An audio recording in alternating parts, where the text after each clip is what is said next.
Life lesson number 4 rears its head. Give of yourself to others. And while you're at it, make sure you realize that you aren't doing anyone any favors by being kind to them. It's all just to make you feel that sneaky little twinge that comes from being utterly pleased with yourself. After all, the one that gets the most benefit out of any act of kindness or charity that you do will always be you.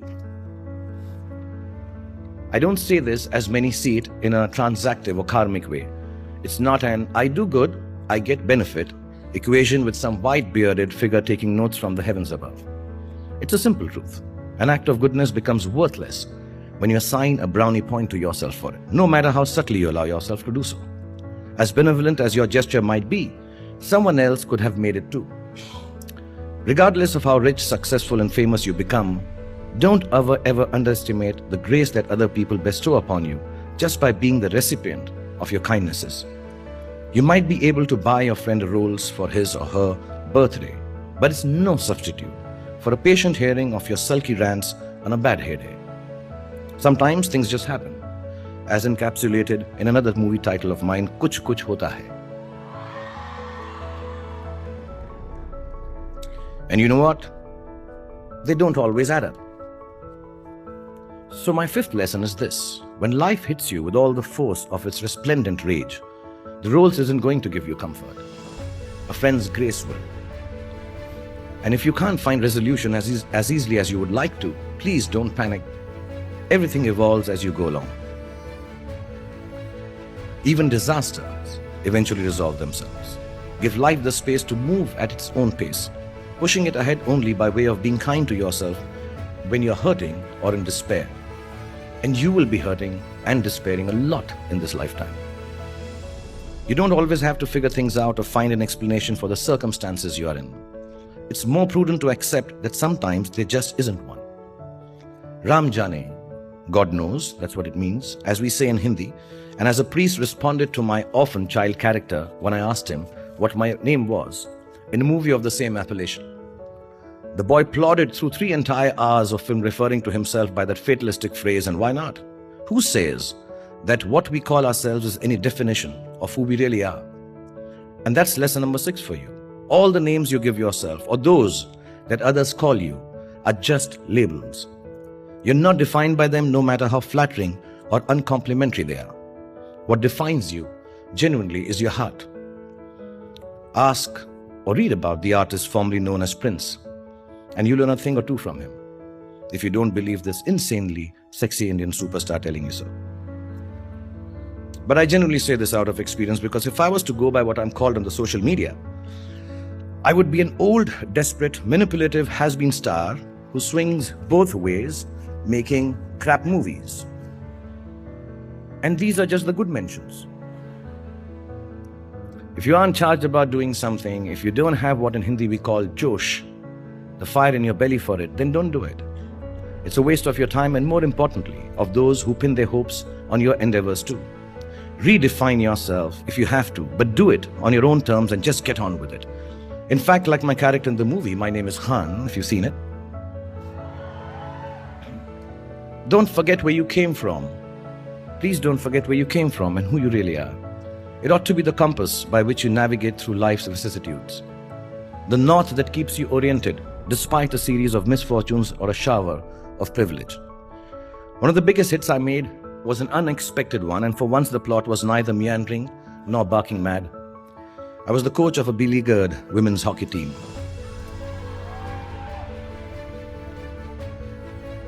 That went on to overcome its own problems, its struggles, and win a world championship.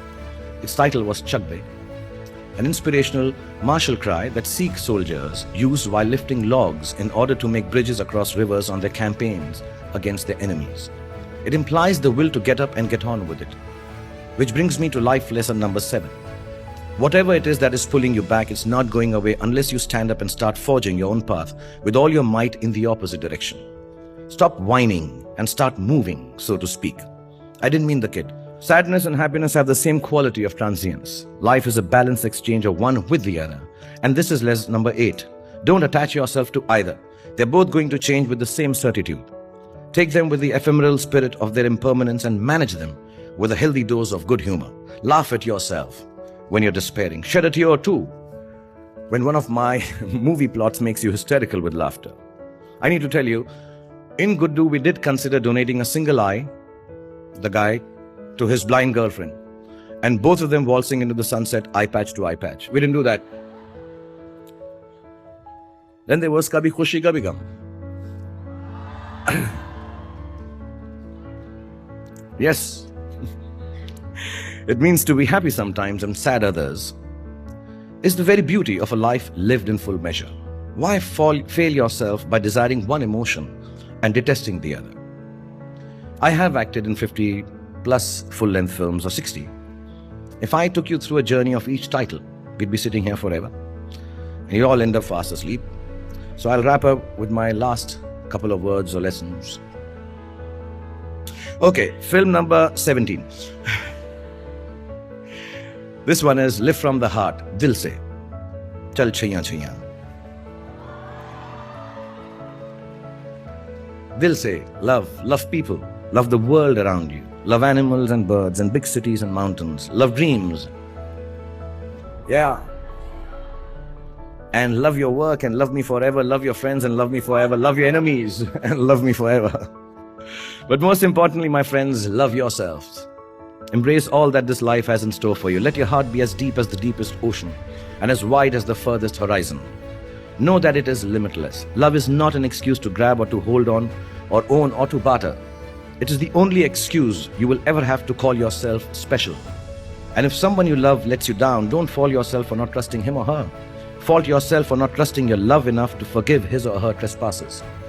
You never know what the future will bring, whether there will be a tomorrow or not. I died at a shockingly young age in a movie called Kal Ho Na Ho,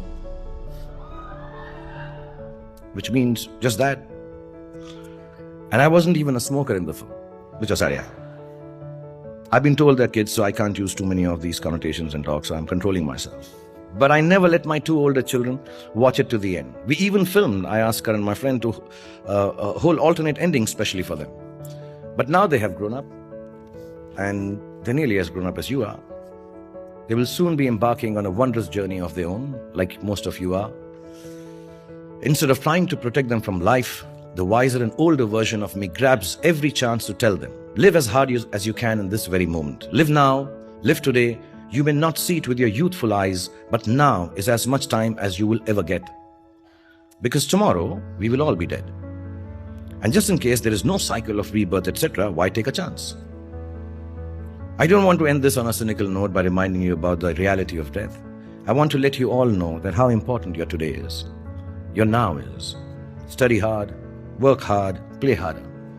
Don't be bound by rules. Don't hurt anybody. Never grow up and never ever live somebody else's dream. Remember, however many times you go wrong, no matter how many times you fail, despair, feel like this world is against you, in the words of Bob Marley, at the end, everything's gonna be all right. And in my words,